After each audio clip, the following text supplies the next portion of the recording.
Students कैसे हैं आप। ये वीडियो आपके लिए क्यों इम्पोर्टेंट है, क्योंकि इसमें आपको मैं बहुत से शॉर्ट क्वेश्चन, लॉन्ग क्वेश्चन और एमसीक्यूज बताऊंगा।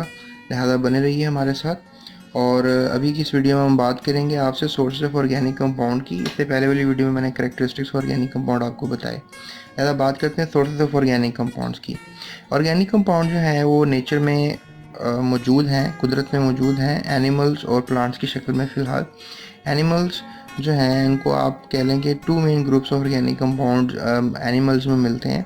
एनिमल्स में आपको प्रोटीन्स और फैट्स मिलते हैं। और प्रोटीन्स आपको कहाँ से मिलते हैं? इसमें आप प्रोटीन आप देखते हैं गोश्त की शक्ल में, मीट, मटन, ये भैंस का गोश्त जो होता है, चिकन, मुर्गी का गोश्त जो होता है, और एग्स यानी अंडों की शक्ल में।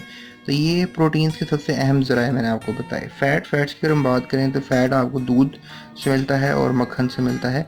और प्लांट्स भी कार्बोहाइड्रेट्स, प्रोटीन्स और विटामिन्स और फैट्स वगैरह बनाते हैं। लिहाजा आप कह लें कि आपको प्लांट से भी ये सब बड़े बायोलॉजिकल मॉलिक्यूल, आप इन सब को जो है बायोलॉजिकल मॉलिक्यूल्स कह सकते हैं।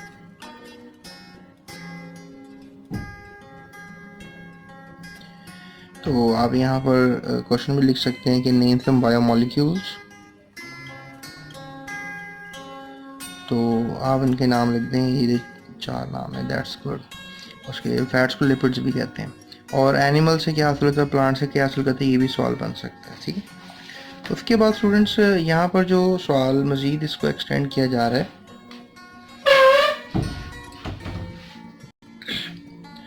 देर आस्किंग के जैसे डेड प्लांट्स भी होते हैं, मतलब अब डेड एनिमल और डेड प्लांट्स भी होते हैं, उनके बारे में बात की जा रही है। तो ये अंडर द अर्थ क्रस्ट आपको मिलते हैं and converted through biochemical process. और ये जब ज़मीन के अंदर चले जाते हैं तो एक बायोकेमिकल प्रोसेस होता है इनके साथ। और ये जो डेड प्लांट्स हैं they turn into coal, petroleum and petroleum gas. तो लिहाजा ये 3 बड़ी चीज़ें बनती हैं, इन्हें हम फॉसिल फ्यूल भी कहते हैं। इन तीनों चीज़ों को हम फॉसिल फ्यूल का नाम देते हैं। So these materials are the main sources of organic compounds. और अभी हमारे को जो आसपास हमारे ऑर्गेनिक कंपाउंड ज़्यादातर यूज़ कर रहे हैं हम, तो साइंसदान समझते हैं कि ये सबसे बड़ी मेन सोर्सेज हैं जहाँ से ऑर्गेनिक कंपाउंड्स मिलते हैं। ज़्यादा टॉपिक का नाम था sources of organic compound, and I hope के प्लांट्स और एनिमल्स और इसके अलावा ये जो डेड प्लांट्स हैं जिनमें कोल, पेट्रोलियम और गैस, ये जो बायोकेमिकल प्रोसेस हुआ नीचे जाकर, ये मेन सोर्सेज हैं। So these materials are the main source of organic compound. We can get thousands of organic compounds by destructive distillation. अब destructive distillation क्या होती है? Destructive distillation स्टूडेंट्स ये होता है कि अगर ये आप चैम्बर लें और उसमें आप फॉर एग्जांपल आप कोयले को डाल दें। अब कोयले को डालने के बाद इसमें हवा ना जाने दें, आप उसको हीट करें, तो आपको 3 स्टेट्स ऑफ मैटर मिलेगा, सॉलिड, लिक्विड और गैस। तो लिहाजा ये 3 स्टेट्स ऑफ मैटर है, ये हासिल हुआ इज जस्ट बिकॉज ऑफ, देखें जिस तरह ये जो कोल है that is solid thing, petroleum is a liquid thing and gas is a gas is a something like methane gas, और ये वो सब गैसियस थिंग। तो अब ये सब चीज़ें आपको मिल रही हैं कोल के हीट होने से, यानी विदाउट ऑक्सीजन कोल को हीट किया जा रहा है। इस प्रोसेस को डिस्टिलेशन का, डिस्टिलेशन का मतलब होता है अलहदा करना, डिस्टिलेशन मतलब होता है तोड़ना, उसको तोड़कर आप हासिल कर रहे हैं। इसके अलावा फ्रैक्शनल डिस्टिलेशन की जाती है। जो पेट्रोलियम्स होते हैं इनकी फ्रैक्शनल डिस्टिलेशन की जाती है। इसके लिए भी ख़ास किस्म की भट्टी होती है, उसमें इसको डालकर इनके बॉइलिंग पॉइंट्स की मदद से इनको अलहदा किया जाता है।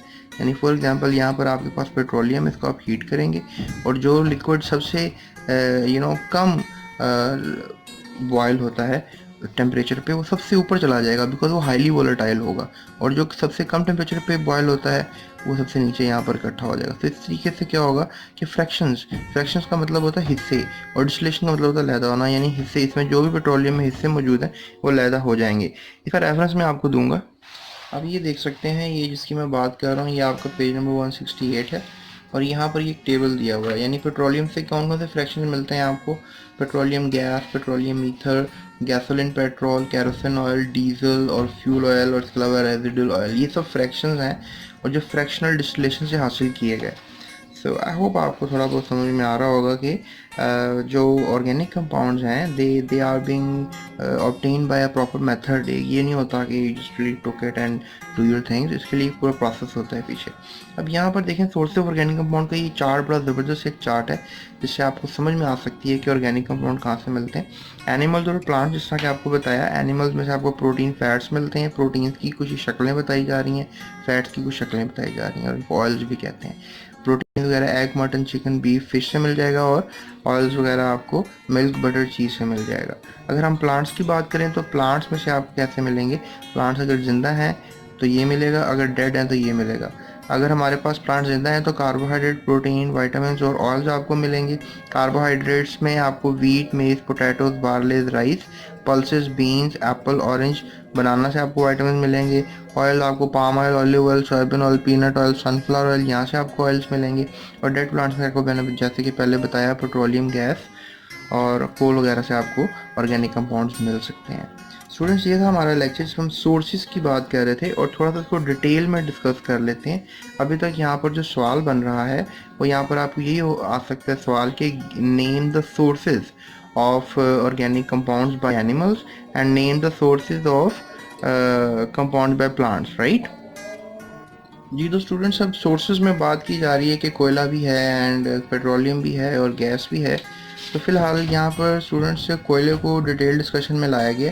पेट्रोलियम को जो है वो आपको डिटेल डिस्कशन आखिरी चैप्टर में ज़्यादा वो कर रहे हैं, और कुछ हिस्सा नेचुरल गैस के ऊपर भी लिखा गया है। लिहाजा these are the major main sources, और कोयले को थोड़ा सा वो ज़्यादा एक्सप्लेन कर रहे हैं ताकि कोयले के बारे में आपको मैक्सिमम पता लग जाए। लिहाजा फर्स्ट ऑफ ऑल आपको जो पहला सवाल यहाँ पर किया जाएगा कोयले से रिलेटेड, वो ये होगा, डिफाइन कोल।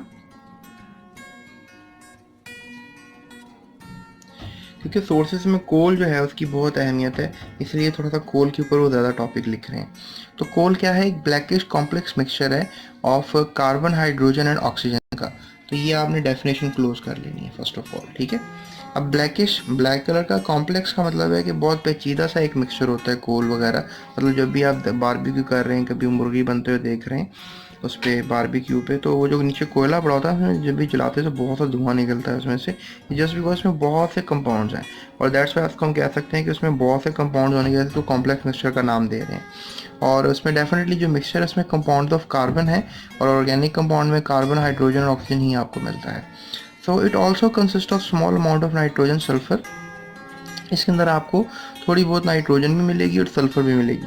जबकि कहा यह जाता है कि सल्फ़र कोयले में होना एक अच्छी चीज़ नहीं है, क्योंकि सल्फ़र से कोयले के अंदर इम्प्योरिटी आती है। क्यों? क्योंकि सल्फ़र अगर जलेगा तो सल्फ़र डाइऑक्साइड बनाएगा, जिसकी वजह से एयर पोल्यूशन होगा। और नाइट्रोजन भी अगर फॉर एग्जाम्पल जलता है तो वो नाइट्रस ऑक्साइड्स बनाएगा, और उसकी वजह से भी एयर पोल्यूशन होता है। तो these are not good things. उसके बाद एक सवाल हो गया, आपने बस यहाँ पर इसको डेफिनेशन के तौर पे देखना है। उसके बाद नेक्स्ट पैराग्राफ है, coal was form by the decomposition of dead plants under the earth crust. यानी जो कोल था उसको कैसे बना? इट वॉज डिकम्पोजिशन से बना। यहाँ पर आप सवाल लिख सकते हैं, हाउ कोल वॉज फॉर्म्ड।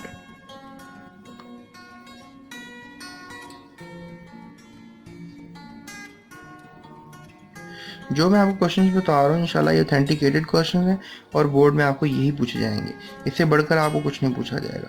तो coal was form by the decomposition of dead plants burn under the earth crust millions and years ago. यानी ये जो कोयला है ये बना है डिकम्पोजिशन से, स्लो बायोकेमिकल प्रोसेस से, जैसे कि मैंने आपको पहले इस पैराग्राफ में भी बताया कि स्लो बायोकेमिकल प्रोसेस से ये बना है और डिकम्पोजिशन से बना है। डिकम्पोजिशन से मतलब कि प्लांट्स को तोड़ फोड़ कर कोई नई चीज़ बन जाना, यानी जो लकड़ी थी, लकड़ी को तोड़ फोड़ कर कोयला बन गया है, दैट इज डिकम्पोजिशन, टूट कर दोबारा बनना। Of dead plants burn under the earth crust millions of years ago. यानी ये कोई एकदम नहीं बना, कोयला जो है टेक मिलियंस ऑफ ईयर्स बनने के लिए। तो नेक्स्ट दे आर टॉकिंग, यही इसी मेथड को वो कार्बनाइजेशन का नाम दे रहे हैं कि ये conversion of wood into coal, ये जो लकड़ी का कोयला बनना है इसको कार्बनाइजेशन कहते हैं। और ये कार्बनाइजेशन अमूमन बोर्ड में शॉर्ट क्वेश्चन भी आ जाता है और एमसीक्यू भी आ जाता है। तो आप इसको एमसीक्यू के तौर पे भी देख लें और इसको शॉर्ट क्वेश्चन के तौर पे, डिफाइन कार्बनाइजेशन, तो आप लिखेंगे conversion of wood into coal is called carbonisation. It is very slow biochemical process, और ये एक बहुत स्लो बायोकेमिकल प्रोसेस है, जैसे कि मिलियंस ऑफ ईयर्स ले रहा है। It takes place in the absence of air under a high pressure, और जैसे कि जब चीज़ बर्ड होती है तो लेट्स से दैट कि ये कोयला यहाँ पर बन रहा है, ये दरख्त दब गया, उसके ऊपर चट्टानों की बहुत सी लेयर्स हैं, और ये बहुत सी लेयर्स जो हैं उसके नीचे ये बन रहा है। तो देखें, हाई प्रेशर होगा और इसके अलावा हाई टेम्परेचर होगा तभी, और लॉन्ग पीरियड ऑफ टाइम होगा। तकरीबन ये एमसीक्यू बोर्ड में आता है कि कितने साल लग जाते हैं, तो 500 मिलियन साल तक आप ये लिख सकते हैं। तो 500 मिलियन साल तक लग सकते हैं कोयले को बनने के लिए। सो अब एक और बात मैं आपको इम्पोर्टेंट बताऊँ कि वुड के अंदर जो है वो 40% कार्बन होता है। लकड़ी होती है, जैसे दरख्त वगैरह देख रहे हैं, तने देख रहे हैं, इनमें 40% कार्बन होता है। ये भी एमसीक्यू आपको आ सकता है। And depending upon the extent of carbonisation process further 4 types of coal are formed.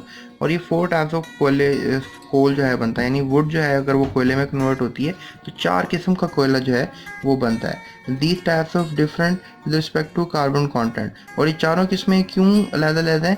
क्योंकि इनमें कार्बन कंटेंट मुख्तलिफ है, वोलेटाइल मैटर मुख्तलिफ है, मॉइस्चर मुख्तलिफ है। यानी कोयले को आप कैटेगराइज कर सकते हैं इन 3 पैरामीटर्स की बेस पर। यानी कोयले में कार्बन कंटेंट क्या है, उसमें वोलेटाइल मैटर कितना है, और इसमें मॉइस्चर कितना है, तो आप इसकी टाइप्स बना सकते हैं। फिलहाल मेजर टाइप्स हमने इस टॉपिक में 4 ही देखेंगे, जिनमें हमारे पास ये आगे टेबल बना कर दिया गया है, जिसमें ये पीट, लिग्नाइट, बिटुमिनस और एंथ्रासाइट की बात कर रहे हैं। और उसमें ये भी एक बात कर रहे हैं कि जो एंथ्रासाइट है वो सबसे ज़्यादा चट्टानों के नीचे आया हुआ है, यानी सबसे पुराना कोयला है, यानी सबसे पुरानी लकड़ी जो बर्ड हुई है उसको एंथ्रासाइट कहते हैं। इसमें कार्बन कंटेंट सबसे ज़्यादा है, आप देख सकते हैं टेबल में, ये 90% तक कार्बन कंटेंट इसमें होता है। उसके बाद बिटुमिनस है। बिटुमिनस में आप देख सकते हैं इतना ज़्यादा तो नीचे नहीं है ज़मीन से, लेकिन फिर भी इसमें कार्बन क्वालिटी काफ़ी अच्छी है, यानी 80% तक कार्बन है। और जबकि लिग्नाइट में 70% तक आप देख रहे हैं, क्योंकि बहुत ज़्यादा नीचे नहीं ये पाया जाता। और पीच में आप देख रहे हैं कि बहुत बिल्कुल ही जंगलों के नीचे ही आपको ये कोयला मिल जाएगा, इतना ज़्यादा आपको डिग करने की ज़रूरत नहीं पड़ेगी, तो इसमें बहुत कम होता है कार्बन। ये 60%, लकड़ी में 40% होता है, जबकि इनमें देखें आप कार्बन कंटेंट आहिस्ता आहिस्ता बढ़ता जा रहा है। जैसे जैसे कार्बन कंटेंट जो है वो बढ़ता चला जाएगा तो कोयला वैसे ही अच्छी क्वालिटी का होता चला जाएगा। बोर्ड में एमसीक्यू आ जाता है कि सबसे अच्छी क्वालिटी का सुपीरियर कोयला कौन सा है, कोल कौन सा है, तो आपने जो है एंथ्रासाइट को याद रखना है कि एंथ्रासाइट सबसे अच्छा कोयला है, क्योंकि इसमें 90% तक होता है कार्बन, राइट। सो ये डिटेल जो है of contents different type of coal and their use in daily life industry, इसमें हम यूज़ के हिसाब से ही बात कर लेंगे कि आपको बोर्ड में आ सकता है कि गिव क्लासिफिकेशन ऑफ कोल, इसलिए आपसे सवाल आ सकता है, राइट। इसके अलावा ये आपसे पूछ सकते हैं कि give different types of coals, their carbon content and their uses. तो ये आपको लॉन्ग क्वेश्चन भी बोर्ड में आ सकता है, इस तरह से क्वेश्चन बन सकता है। अभी जो मैंने बोला आप इसको अपनी बुक पे नोट डाउन कर लें ताकि आपको याद रहे। सो पीट में है 60% और ये इन्फीरियर है, यानी कि अच्छी क्वालिटी का नहीं है, और ये किल में इस्तेमाल होता है। किल होती है भट्टी वगैरह, जिसमें आप जलाते हैं इसको, ठीक है, भट्टियाँ वगैरह को कह सकते हैं। और लिग्नाइट जो है ये सॉफ्ट कोयला है, और इसको थर्मल पावर सिस्टम है, यानी जहाँ बिजली घर होते हैं वहाँ पर इसको जलाया जाता है और वहाँ पर इस्तेमाल किया जाता है। इसके अलावा मैं तो कहूँगा ये जो भट्टे वगैरह होते हैं जहाँ पे ईंटें बनती हैं वहाँ पर भी इसको जलाया जाता है। और बिटुमिनस कोल जो है ये कॉमन वैरायटी ऑफ कोल है, और इसको हाउस होल्ड यूज़ के लिए, यानी घरों में जलाने के लिए, जितना वो बारबेक्यू करने के लिए बिटुमिनस इस्तेमाल होता है। उसके बाद एंथ्रासाइट है। एंथ्रासाइट एक बहुत ज़बरदस्त क्वालिटी का कोयला है, और ये कोयला जो है इंडस्ट्री ले जाती है और इंडस्ट्री इस्तेमाल करती है, राइट। स्टूडेंट्स अभी बातें और भी बहुत सी हैं इस वीडियो लेक्चर में, लेकिन मैं आपसे भी नहीं कर पाऊँगा क्योंकि वीडियो बहुत ज़्यादा बड़ी हो रही है। सो मैं नेक्स्ट इसका पार्ट बी बना रहा हूँ, उसमें आप देखिएगा, इसमें मैं सारे मज़ीद आपको शॉर्ट क्वेश्चन और लॉन्ग क्वेश्चन आपको बता दूंगा।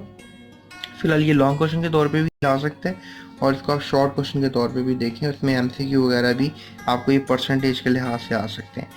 सो अभी के लिए इस वीडियो लेक्चर में इतना ही है, और अभी नेक्स्ट वीडियो लेक्चर के लिए आप डिस्क्रिप्शन में जा सकते हैं और आप प्लेलिस्ट में जा सकते हैं चैनल की, वहाँ से आपको मिल जाएगा, राइट। सो अपना बहुत ख्याल रखिएगा, थैंक यू सो मच।